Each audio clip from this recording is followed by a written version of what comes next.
Hi everybody, welcome back to SanfordFlipMath. This is Calculus. We're in Chapter 2 and we are looking at our third lesson in Chapter 2. It is about rate of change. In your book it actually deals with the rate of change a little bit at the beginning, but it actually to me makes a little more sense to talk about it at the end. I think the book's thought is that it gives you a reason for doing this, and I understand that, although to do the instantaneous rate of change part is a little difficult without the proper tools. So we will deal with it now. All right, average rate of change.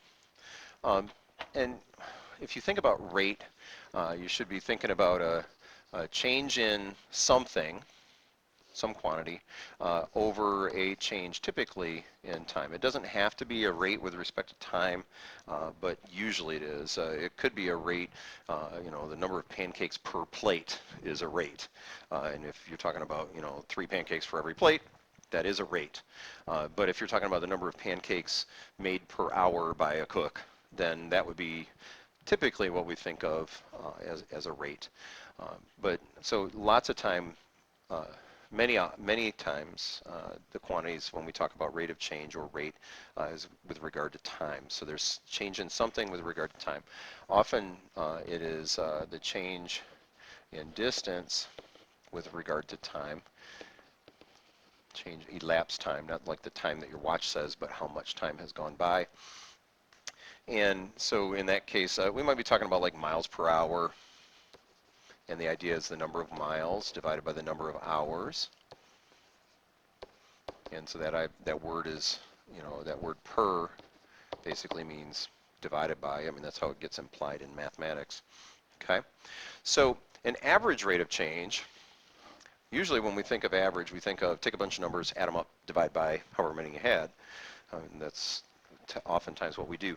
But in this context, average rate of change really means if we look at the entire change in distance, how far did we go, the entire change in time, divide that on average. So the picture is, okay, you're in your car, okay, and so you got something, oh, ooh, that's a nice car, okay, and we'll make that the windshield since it was looking a little funky, okay, and let's say we go 120 miles in 2 hours.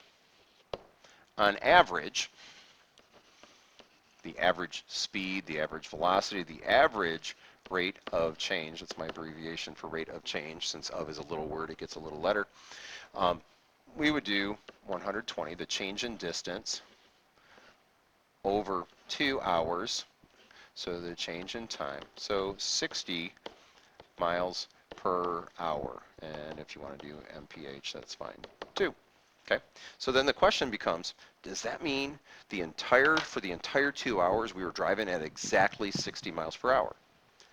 Well, no, it doesn't. You could have started from a stop, which is going 0 miles per hour. Then eventually you ended up going faster than 60 miles per hour, so 70, 80 miles per hour, something like that. And then maybe you had to slow down again. And so this means overall your average speed, your average rate of change is 60 miles per hour. This does not mean that your speed the entire time or your rate of change for the entire time was 60. Okay, your speedometer could have said a whole lot of different things. Okay, instantaneous rate of change, sorry about that, instantaneous rate of change is about what your speedometer says right now. Okay, so it is about, here's your speedometer, okay, and you're doing 60 right now. Okay, instantaneous rate of change is speed, velocity, etc. at a specific time. At an instantaneous time, your rate of change now. Okay, or at that instant. That's what it's about. Okay. All right. Well, let's make a little distinction here. Okay. So if we're talking about change in distance over change in time, basically what we're saying is, okay, let me make some room here. Okay. What we're saying here is we're subtracting the two distances, and if we're talking about the initial 2 hours or whatever, we already know that difference, but we might be talking about distance 2 minus distance 1 over time 2, minus time 1. So average rate of change is really just slope. So rate of change and slope, this is like slope back in Algebra 1, even pre-algebra. Okay, this is old school slope. Okay, average rate of change, old school slope. Okay, instantaneous rate of change is slope, but only at a single x value. We're not subtracting two different times. We're saying at that time. So that gets a little interesting in the calculation. Okay, so that's where we're going next. Okay. So again, instantaneous rate of change, what does it mean? It means the rate of change at a specific single time, not between two different times, not between 0 hours after we left and 2 hours after we left. Not, instantaneous means at that exact time. Okay, well, I need to make something that's pretty simple look kind of ugly, so sorry.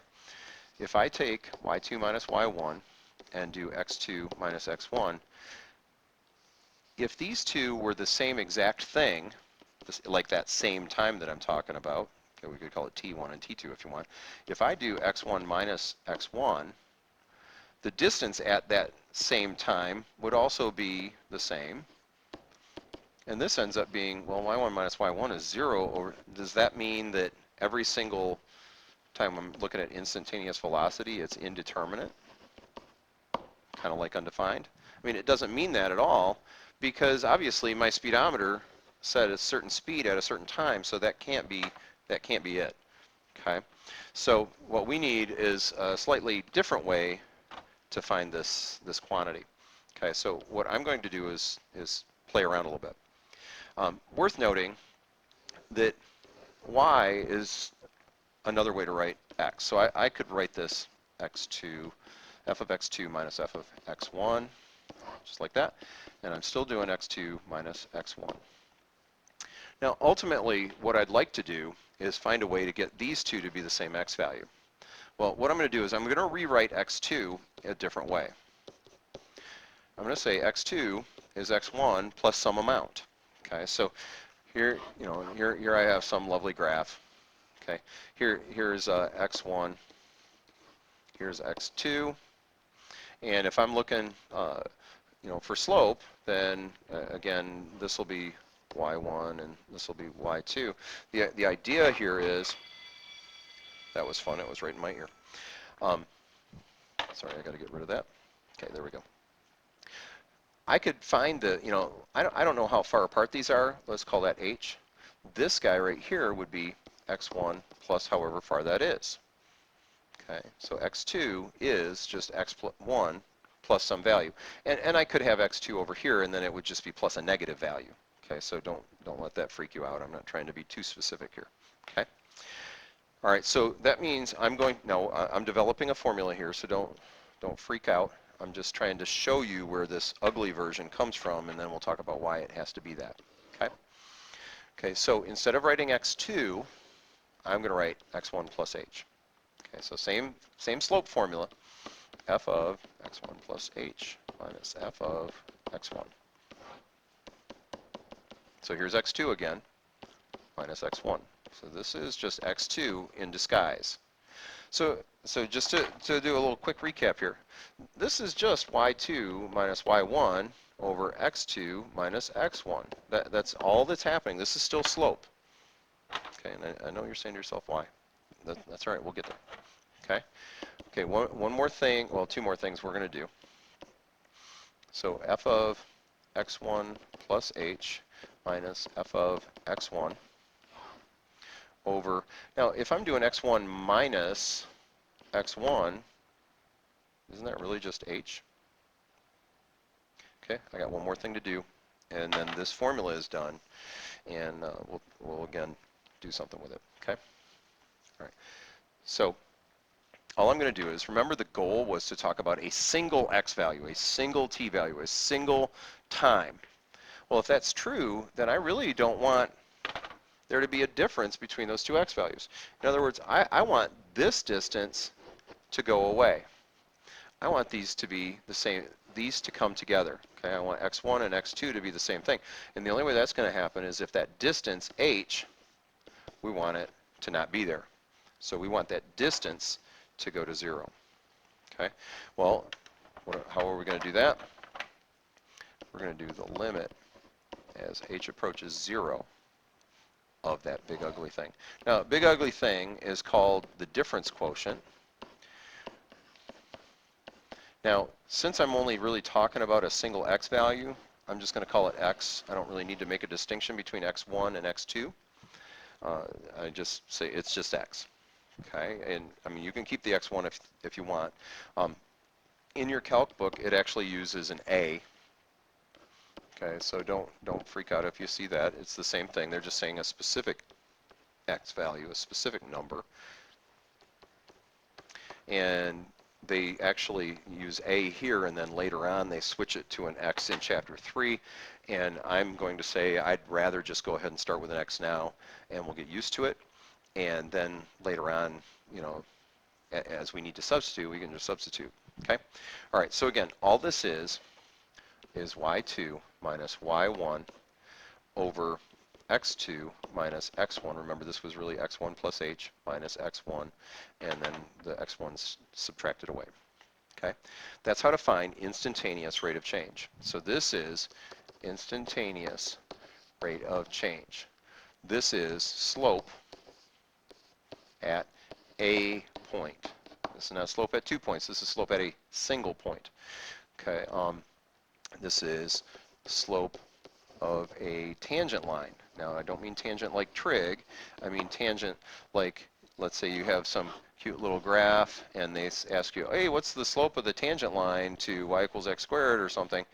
Well, tangent line back in geometry was a line that touched the graph in a single point. Well, the slope of that line can be found here. And again, the idea is I'm not finding the slope between 2 points, a single point. Okay, so instantaneous rate of change, slope at a point, slope of a tangent line, slope of a curve is often used. Technically, they mean slope of a curve at a point, or slope of the tangent line of a curve at a point. Okay, so similarly, if I pop back up here to average rate of change, okay, and I have a graph like that, I'm talking about the slope between 2 points, and if you recall back in geometry, that kind of a line is called a secant line. Again, not the trig secant, a secant line meaning it crosses in 2 points. So that's back in the circles chapter. Okay, so this is slope between 2 points. It's average rate of change. It's slope of a secant line. Okay, etc. Okay. All right. Now I know that was a lot of big, ugly calculation to develop a little formula, and what we're going to do now is let's do an example. Okay. So we have an example, and it is something like the height of some projectile that's launched in the air is given by this equation. Okay, so all my physics people are saying, "Ooh, physics in the house." Thank you, both of you. All right, and so this is an equation that gives you height. This question then says, what's the average rate of change? And we're going to do the average rate of change, or the average velocity, for the first 2 seconds of flight. Okay, or sometimes it's going to be put as for the time on this interval. Okay, and this is not actually written in the right order, but you get the idea. On the interval from 0 to 2. Okay, so do understand that these are both time values. This is not an ordered pair. This means we're starting the flight at t equals 0, and then what we're going to do is look at the average rate of change once we get to 2 seconds in. Okay, so worth noting that this really represents 2 ordered pairs. Okay, so we have 0 something and then 2 something. Okay, now you can play around with this, but how do you get the y values, well, the y values are really the h of t values in this case. So h of 0 is just 5. Okay, and you can substitute the 2 to find h of 2, and I believe we're going to get 21. And so average rate of change, remember, it's slope. Okay, so it's y2 minus y1 over x2 minus x1. So in other words, 21 minus 5, 2 minus 0. So I think we're looking at 16 over 2, 8. Now if this is in feet and seconds, not feet per second, but the time is in seconds and the height is in feet, then this is 8 feet per second. Okay, so what's 8 feet per second? On average, whatever this item was flying through the air, you know, it goes up and then it comes down. On average, for those first 2 seconds, it's doing 8 feet per second. That doesn't mean the entire time it's doing 8 feet per second. It's just on average. Sometimes it was going 0. Sometimes it was going faster. Sometimes it was going slower. In fact, when it was coming down, it was going negative. Okay, so don't freak out. And I know my physics people aren't freaking out at all. It's just I want to make sure you understand that sometimes positive or negative implies direction. Okay, instantaneous rate of change. I want to know, let's find, same height equation, let's find the height, we're going to find the instantaneous rate of change, the instantaneous velocity at time, let's do 2 seconds. Okay, so I want to know how fast this thing is rising or falling 2 seconds into the flight. So it's like if this was a cannonball launched, okay, we go boom, the cannonball flies out of the cannon, and we count 1 second, 2 seconds. Let's look down at a speedometer on our cannonball, okay, or you got a radar gun, you're timing it, something like that. How fast is it going? It's going, that's what we want to know, okay. Sorry, obviously I'm taping. Well, yes, yes, yes, and yes. There we go. Okay. All right, so we got to use the big ugly thing to do this. Instantaneous rate of change is, again, the slope at a single point. So I'm going to follow this format, okay? And, you know, if it's x in the equation, then these will be x's. If it's t in the equation, those will be t's. Sometimes it might be g of x, and whatever, it's no big deal, okay? So, sorry, this would be plus h. Okay, so the plus h is just going to come along for the ride, okay? So let me write down the equation again so we can kind of go through this. Now, I'm going to be kind of flying through this because I want the video to not be an hour and a half long. But remember, you can pause anytime you want, and I'll try and, you know, just give you the info as I'm going along what's going on. Okay, that was fun. Didn't expect that. All right, so here we go. We're going to do the limit as h approaches 0 of, well, it says f of t plus h. That means everywhere I see an x, everywhere I see a t, I have to put in t plus h. So I have negative 16 t plus h squared. 40 t plus h plus 5. That is this part. Okay, minus, okay, now I'm going to put up maybe some brackets around this so we understand that that's all held together. Minus, I'll put some brackets around this too, f of t, in this case it's h of t, that's all of this.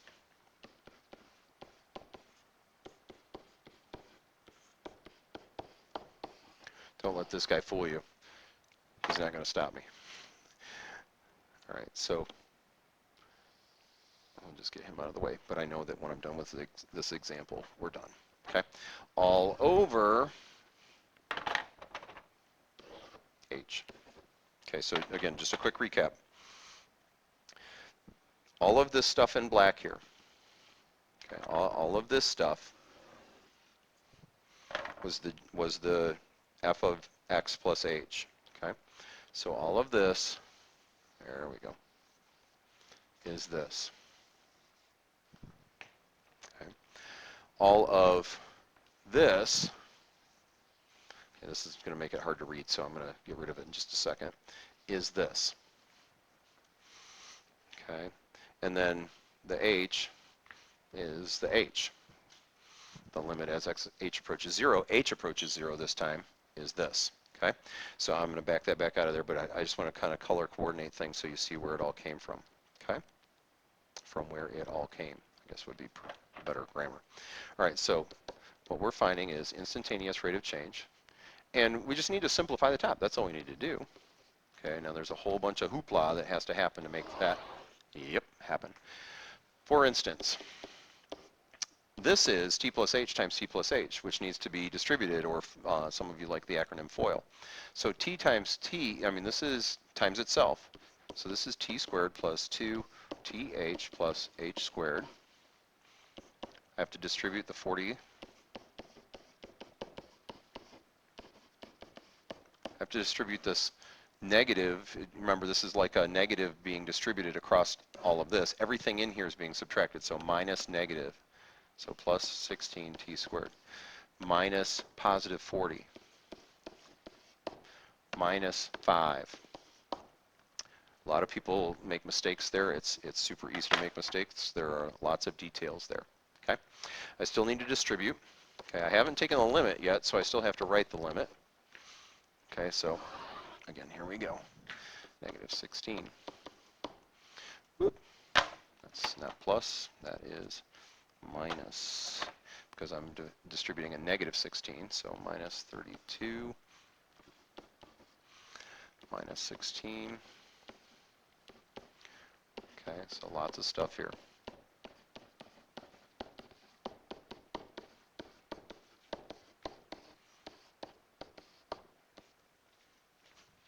Oh, I'm so excited! I'm almost there. I know it doesn't look it doesn't look like it, but I am. All right. Negative 16t squared, positive 16t squared. Those are like terms. I can combine them. Okay. What else? I have a 40t and a minus 40t. Okay, goodbye to them. I know I have a plus 5 and a minus 5. Okay. Now, I know some of you would go to the next step without rewriting it, but I just think it's harder to see, so I'm going to rewrite it. And after you've done a couple of these, you can skip the rewrite here if you choose. Although, let me just say, if you find that you're making mistakes, then don't skip that step. All right, so here we go. I noticed that there is an h in common in every single term. That's how it needs to happen. Okay. Now, I circled the squared here because I need to remember that there will still be an h when I'm done with this. Okay, so h, I'm dividing out one of these, I'm dividing out that one. Again, I have still not done the limit.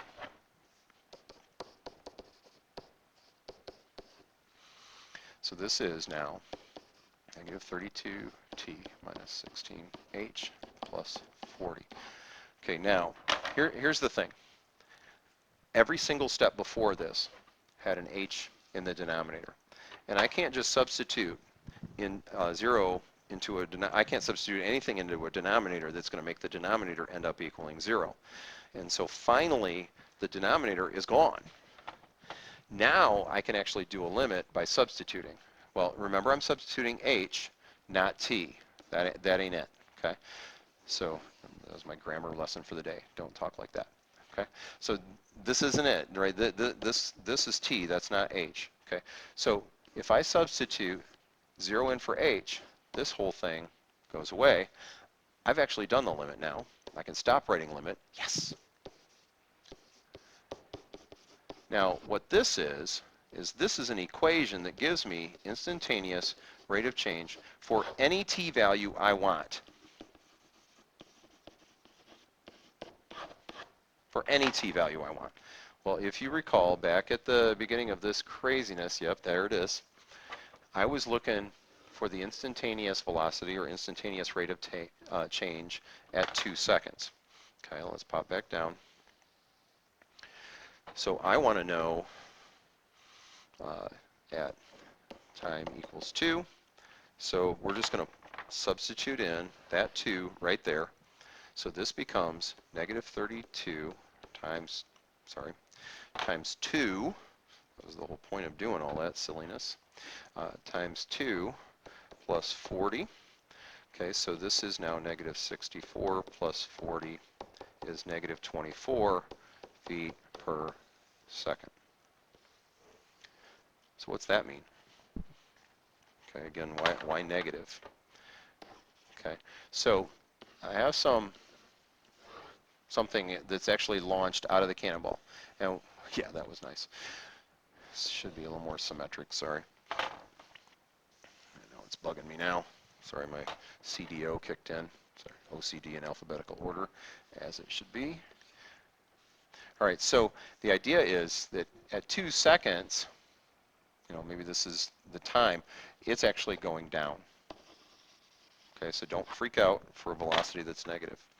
Well, that was one long, ugly problem, but actually it's not that bad, and it doesn't really get any worse than that. We will see very few of those in section 1. We will see a bunch of those in section 4. Okay? All right, so yes, that is all the work, and yes, you do need to show that work. And then when we do get to chapter 3, you will learn some shortcuts for this, like a bunch of shortcuts. So, things that you can memorize for certain types of functions. Okay. All right, just a reminder, you can go back to any part of these videos at any time you want. They are there. And thanks for watching. Bye.